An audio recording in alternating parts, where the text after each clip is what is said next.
Democratic presidential candidate Mayor Pete Buttigieg participated in a Fox News town hall event hosted by Chris Wallace to make his case to viewers. Buttigieg told Trump voters they have a choice. If you're having trouble looking your kids in the eye and explaining this presidency to them, you have a choice. Question, Mr.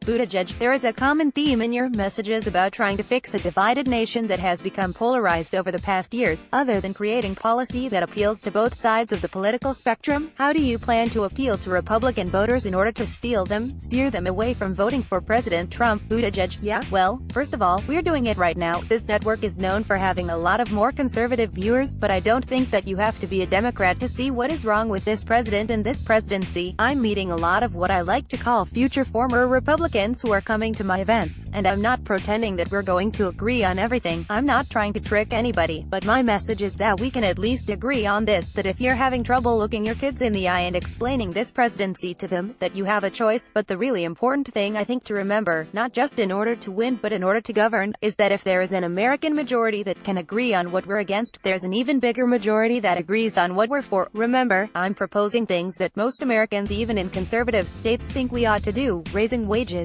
making sure that corporations pay their fair share in taxes, delivering paid family leave, doing something about gun violence. You know, more than 80% of Republicans thinks we ought to at least be doing universal background checks. These are things that most Americans want to see happen, and I believe that's important to remember from the perspective of what it's going to take to govern in the future, because a big issue we have right now is that a majority in the American people isn't necessarily being reflected by a majority on the floor of the American Congress. So it's going to take presidential leadership to hold senators to account and make sure they're responding to these ideas and these reforms that are viewed as necessary not just by my fellow Democrats but by independents and an awful lot of Republicans, so we don't have to choose between being bold and being unifying. This is my point. Some folks are saying you've got to pick one or the other, or that you've got to measure boldness by how many people you can turn off and turn away. I think that actually these bold ideas about how to make American life better are part of how we're going to unify the country, and we have to unify this country because it has become dangerously divided and frighteningly polarized. This is our chance to do something about that, and it's at the core of my campaign. Wallace, Mayor, I want to pick up on these last two questions because it seems to me they strike a common theme, and I think it's fair to say it's the biggest knock against you among voters who might be receptive to your message, and that is the question of your lack of experience, especially in areas that are so key and so important to being President of the United States. You were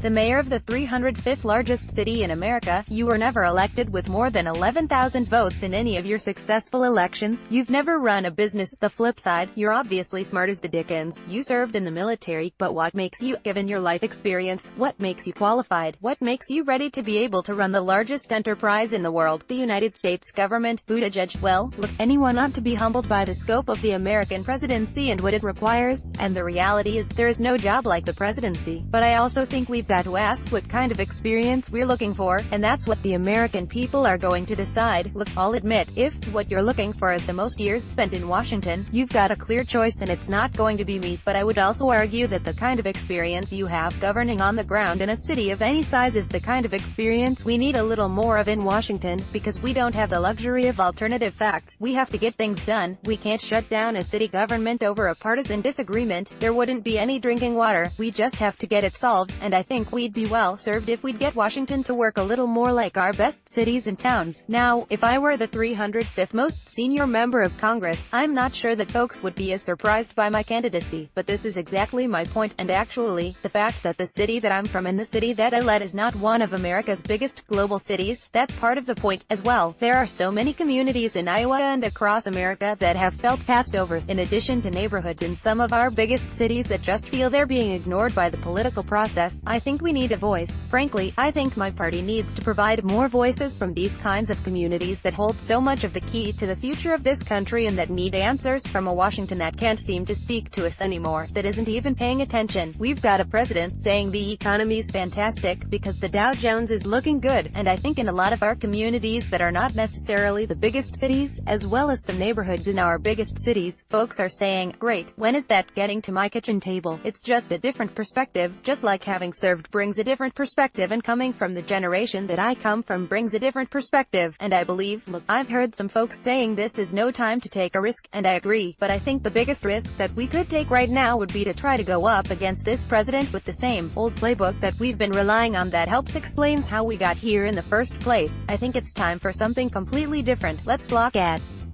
Why?